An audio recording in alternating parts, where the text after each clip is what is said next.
Hi, my name is Renjie.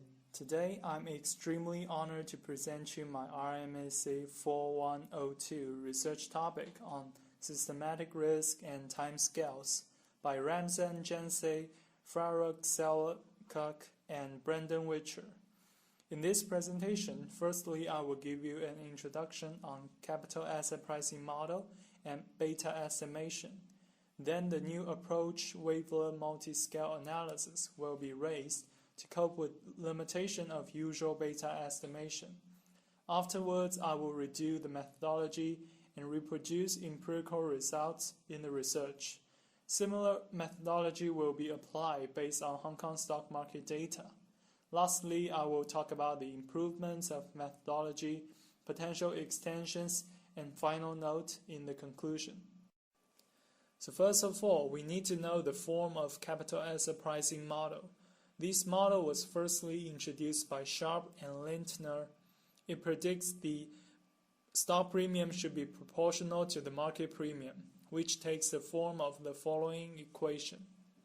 Stock premium refers to the expected stock return over risk-free rate, and the market premium refers to the expected market return over risk-free rate. The proportionality factor beta is known as the systematic risk of an asset. So how do we estimate the beta? Empirical finance provides usual estimator for beta, which is by ordinary least square estimate from the regression of stock premium against market premium. In fact, there are many difficulties in usual estimation of beta. For example, using different time interval of return may yield different beta estimation. Figure below shows the regression of Dow stock return versus S&P 500 return. 4 different time interval of returns are used in 4 graphs, respectively. The regression line from daily return in upper left is relatively flat, indicating a relatively small beta of 1.7. However, if we take a look at the regression line from monthly return in lower right graph, which is steeper, representing a larger beta of 2.41. Not only time interval of return matters, sampling rule also has influence on beta estimation. If using monthly return series, we may naturally choose the last business day as a representative of each month. By doing so, we suffer the loss of information. And if we choose another day as representative, the beta estimation could be significantly different. See following graph, the monthly estimated beta fluctuates greatly with different representative day. Therefore, we need a new approach to capture features in different time horizons and incorporate all the information. Hereby, the wavelet multi-scale analysis is proposed. The first step of this analysis is operating wavelet transform on return series. The definition of wavelet transform is that it utilizes a basic function called mother wavelet by stretching and shifting to capture all the information in a time series and associate it with specific time horizons and locations in time. Its advantage is that by decomposing into series at different time horizons, seasonality structure break and volatility cluster are easy to identify. It will be appealing when processing economic financial data series, which may not need to follow the same relationship as a function of time horizons. Maximal overlap discrete wavelet transform is a particular type of wavelet transform. It will be used to decompose our dataset, and I will illustrate decomposing return series by this particular wavelet transform step by step. By specifying a wavelet filter using MODWT, we will get the first level filter H1, low pass filter, and G1, high pass filter. The original return series R will be convolved with H1 and G1 respectively to get V1, W1. V1 is the first level scaling coefficient associated with frequency interval of 0 to 1/4. W1 is the first level wavelet coefficient associated with frequency interval of 1/4 to 1/2. Right now, the first level decomposition is completed. For the next level, dyadic upsampling on H1G1, which inserts a 0 between every adjacent pair of elements, will produce H2G2, the modified filters. Then, similar to the first level decomposition, V1, the scaling coefficients instead of R1, will be convolved with H2G2, which takes the general form like following two equations. This kind of decomposition will apply recursively to the level of transform, big J. The whole process gives the output of wavelet coefficients W1, W2 up to Wj, as well as the last scaling coefficients Vj. And if we assume the dependence structure of the original time series is independent of time, then we may define the wavelet variance at the level J is simply the variance of the wavelet coefficients Wj. Similarly, the wavelet covariance at level J is given by covariance of level J wavelet coefficients of two time series. By those definitions, beta will be easily produced. After setting up the theory framework, we are able to redo the research method right now. Dataset includes daily price of all listed stocks in S&P 500 index and of course S&P 500 index itself. We take it as the market portfolio. The 90-day Treasury bill yield is considered to be the risk-free rate. The period is studied by the original research is from 1973 to 2000, but when I accept Bloomberg, the constituents of S&P 500 index can only be traced back to 1989. Therefore, I took the daily price data from 1989, January 1st to 2000, November 1st, which covers a span of roughly 12 years. Daily return are obtained by log difference of daily closing price. Now we have return series of 500 stocks and market portfolio on hand. Then subsample 1-year return series of all stocks and market portfolio. Apply the 6th level maximal overlap discrete wavelet transform by LA8 wavelet filter. The return series will be decomposed into wavelet coefficients at following 6 scales corresponding to the time horizons. The largest scale is 6 since only 1-year return series are subsampled. Scale 7's time horizon will exceed the sample data length.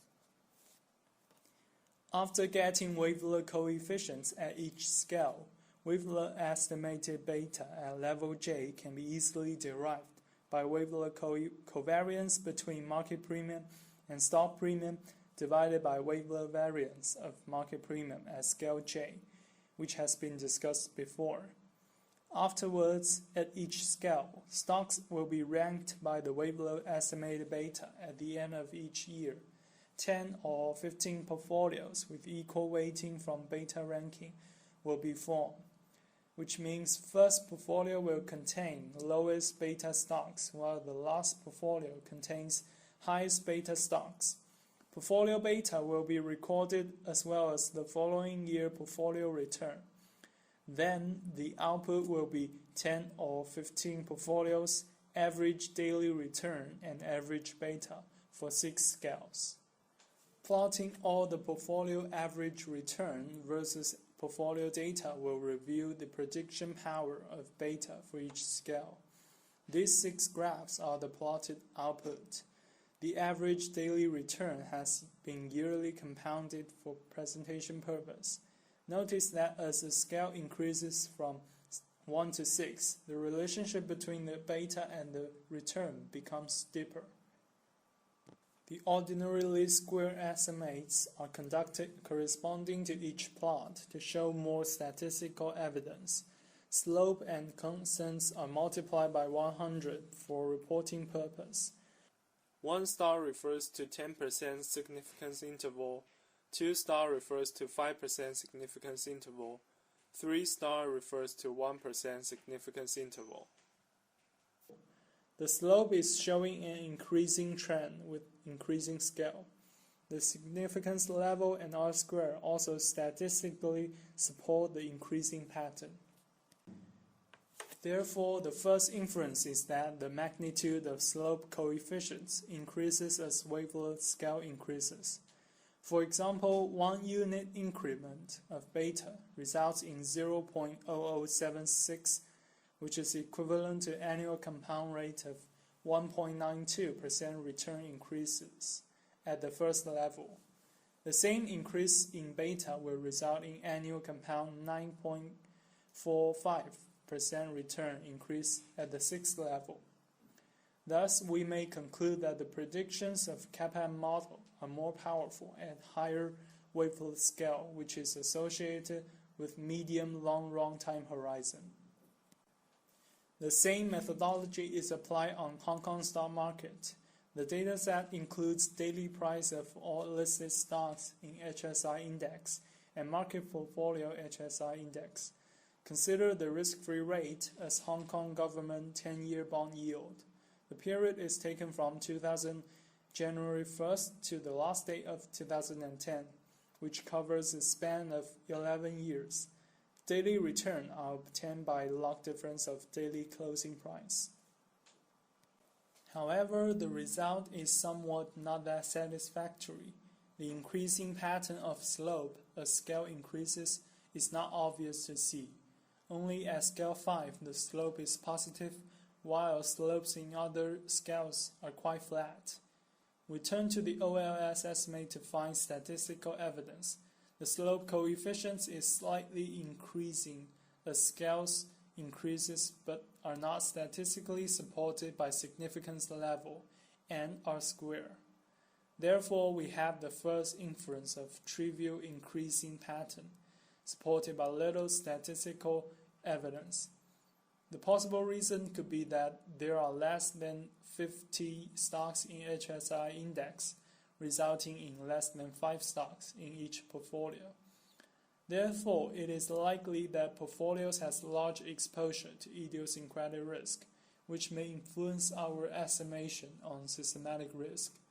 Notice that at scale 5, the higher slope coefficients and higher R-square may indicate CUHK model is more powerful at scale 5, associated with medium-long run time horizon in this context of HSI index.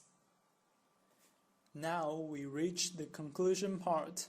In my opinion, there could be 2 potential improvements of the original methodology. The first one is applying MODWT by other alternative wavelet filters. For example, minimum bandwidth filters can be applied because of its improved frequency resolution to produce approximately uncorrelated wavelet coefficients. The result won't be changed too much, but it could be more precise.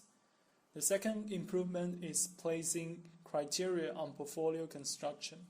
The original research only states that the equal weighting feature will be used in portfolios. I suggest that only stocks with more than 100 active trading days can be selected to form portfolio. Otherwise, lack of active trading data may result in biased beta estimation. Instead of equal weighting, weighted by market capitalization will be more realistic and more similar to S&P 500 index. Having said so, the wavelet multi-scale analysis has done a great job in this research topic. It could be widely extended to different fields, like discovering the volatility spillover effect among different stock markets. After denoising by wavelet multi-scale analysis, real trend of spreading volatility can be unveiled. Another extension could be back to the beta estimation. In the original research topic, the beta is estimated every year and regarded as a constant. We can consider beta to be a time series, changing with time. Wavelet multi-scale analysis can be applied to infer the pattern of systematic risk beta at each scale. To illustrate that, for example, one may find a stock with usual estimated beta of 0.79, which may indicate a low systematic risk. But if we do multi-scale analysis after decomposition, beta may shows ranging from 1.2 to 1.5 at the first scale. That may indicate high systematic risk in short-term investment horizon. 3 points to conclude my presentation today. Due to the limitation of usual beta estimation, a new approach is proposed called wavelet multi-scale analysis that decomposes a given time series on a scale-by-scale basis. Then beta is estimated by wavelet variance and wavelet covariance of decomposed time series. Empirical results on US stock market show that the relationship between the return of a portfolio and its beta becomes stronger as the scale increases. The result indicates powerfulness of CUHK model in the medium-long run time horizon. However, empirical results on Hong Kong stock market do not have much statistical evidence, and the possible culprit could be the impact of idiosyncratic risk of portfolios.